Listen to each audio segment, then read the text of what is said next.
last night I recommended the stocks of ADP and Paychex, the nation's two largest payroll processors, as quintessential Trump stocks. Trump stock. They benefit from both the president's-elect's proposed policies, which are likely to spur hiring, and they also profit from higher interest rates. Remember, in the time between when these companies get paid by their clients and the moment you deposit your paycheck, ADP and Paychex are collecting interest on that cash, and that's called the float.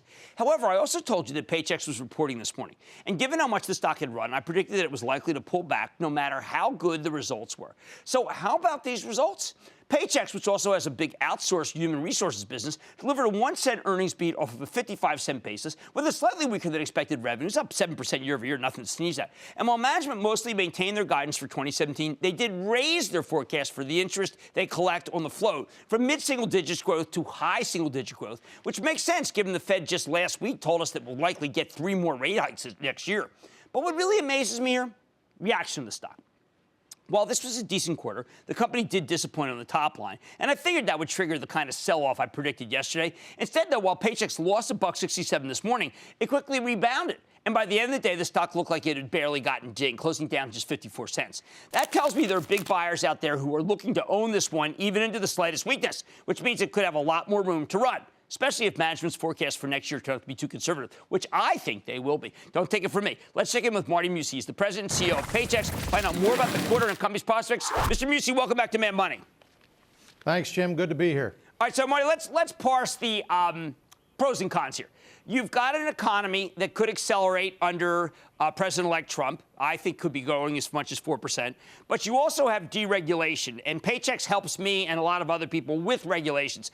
How does the trade-off come out, plus or negative, for Paychex?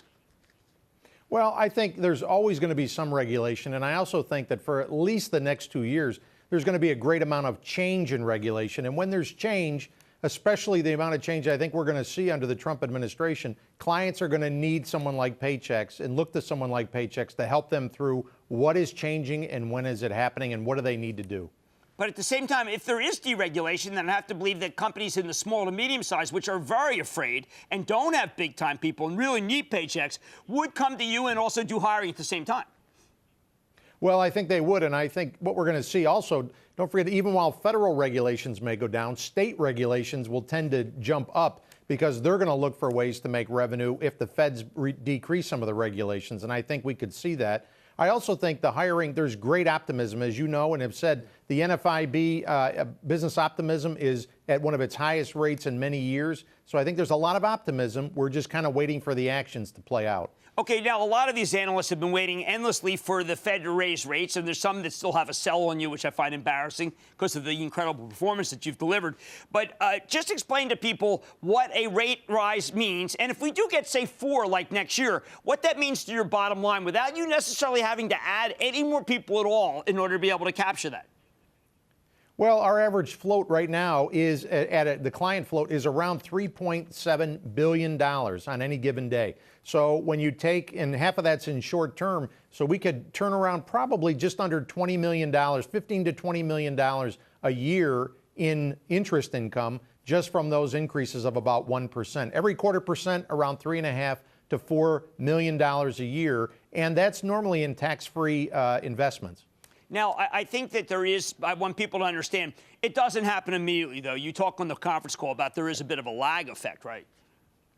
Yeah, there is a little bit. About half of the portfolio is in short term, and so we will get that pretty quickly, as our CFO noted today, probably 45 days to start to turn around the short term. And then depending on the yield curve, you know, and the maturities, then we'll start investing in the long term as well, and may even change that distribution depending on what makes the most sense for us. Okay, you guys do great work geographically, you do great work on optimism. Are there some areas of the country that have really just kind of blossomed since the election, where you're seeing people who genuinely believe that the expansion is going to occur and they're trying to get a jump on it?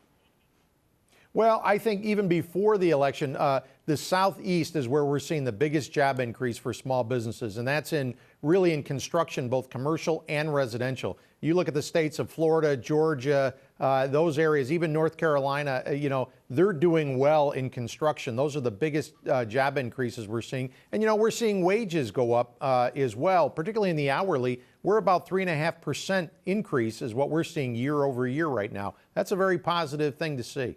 All right, now I know a lot of people are fixated on the notion that if ACA, if the Affordable Care Act is scaled back, that's going to be immediate hit to Paychex earnings. Now, you did say, you admit that that's a complicated piece of legislation, and it's entirely possible that there could be a little bit of a letdown, but it's still, as you mentioned, there's still some things that have to wind down, but it's so complicated. Would many small businesses and medium-sized businesses where it really gets hurt actually understand the changes still? Well, they probably won't. But if the requirement that the mandate to have insurance comes off that 50 employee plus company, we will see some clients get out of it, but it's going to take time. I don't think this is something they're going to turn around fast. I think it's going to ease out. And I think something is going to replace it, which will still need someone like Paychex to help our clients through that. And because that amount of change, I think, is really going to still cause them to need us. And we're expecting still to have pretty good growth because of that. Well, I think that this story is a great one. And I love the interest rate hike because I know that you don't have to hire new people to be able to count that money. That's Marty Mucci. He's the president and CEO of Paychex. Been a solid performer the whole time and recommended it. Mad Money's back after the break. Booyah! Jim Cramer here from Mad Money. Thanks for watching CNBC on YouTube. Click here to subscribe and get the jump on my exclusives with CEOs, plus market news, investing advice, and a whole lot more.